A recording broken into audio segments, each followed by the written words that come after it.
Thank you very much and good evening. I've got the whole list of names of honorary dignitaries in front of me, but I will skip reading them out since they've already been introduced and simply say that we are honored to have high-level representatives of the Austrian government with us, the leadership of the Austrian Red Cross, and most importantly, young people from the Red Cross and Red Crescent world around the globe. Welcome on behalf of the Federation to this global youth conference. I'm very honored to represent our Secretary General here tonight, who unfortunately was not able to come due to other pressing commitments, but he sends his best regards and wishes us all a very engaging and fruitful conference. Now, the Youth Commission under Ashanta's leadership, wise leadership, together with the Austrian Red Cross and our Secretariat Youth team, Jerry and her troops, have worked hard to ensure that this conference would be one with a difference. And one of the indicators already is that we have over 170 participants from 92 national societies and 9 partner organizations here with us, despite the cold.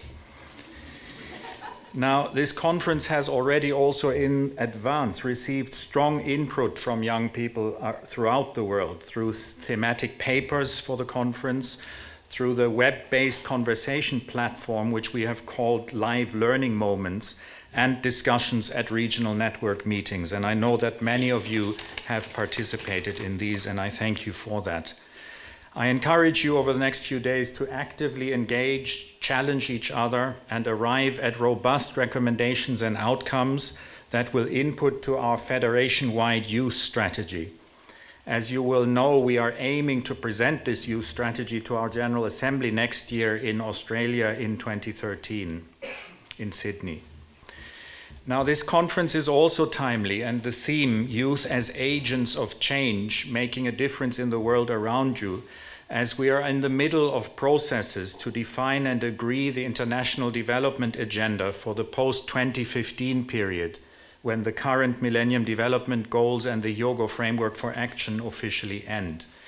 The profound questions we must ask ourselves include: what world do we want in future? And what should our priorities be? Where should our energies and focus lie if we are to truly ensure equitable development for all in the world? Additionally, we must take seriously the responsibility and obligation to represent the voices, visions, aspirations, and innovative ideas of all people, of course, particularly those who are young and those who struggle under a blanket of persistent poverty and disadvantage. We must, and you can contribute to this a lot, create space for their voices to be heard, to ensure that they have a say in the agenda and participate in the programs aimed at improving their future. By sheer coincidence, I ended up sitting next to one of the participants, Jackson from the US, on the plane over this afternoon.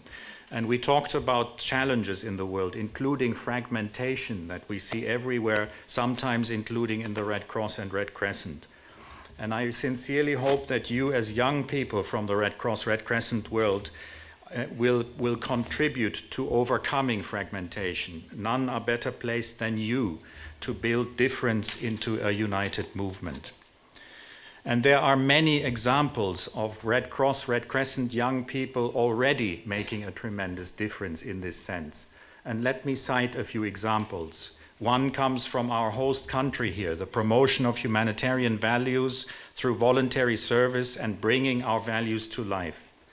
Another one comes from the Cook Islands, organizing Zumba sessions as part of promoting a healthy lifestyle during the blood donor recruitment drives. A third one, there was someone from the Cook Islands, I guess. Thirdly, back to Europe, the British Red Cross and its Positive Images programs that promote integration of migrants into their respective communities. To Africa, the Cyber Cafe of the Ugandan Red Cross that promotes entrepreneurship and connectivity in communities. Over to the Americas, the setting up of the Costa Rica Red Cross Youth Station to respond to the needs of communities as well as heightening awareness around youth issues. And finally, an example from Kenya, where work to address the post-election violence and establishing a cadre of youth ambassadors made a significant difference post-election violence. So these are just a couple of examples, and I'm sure we will hear many more over the next few days.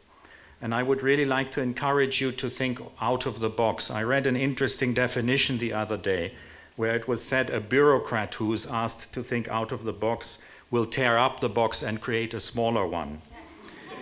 Now, entrepreneurs, in contrast, tear up the box and work without any that limit their work. And I hope that we together will fall into this category of thinking like entrepreneurs without boxes around us. Now, in closing, I would like to thank all of those who have done a lot already, many of them sitting here in advancing youth work and action in our federation. I would like to thank our partner organizations. Thank you for joining us. There's 9 of you here. We value your partnership and engagement to advance our collective aims, especially at the community level.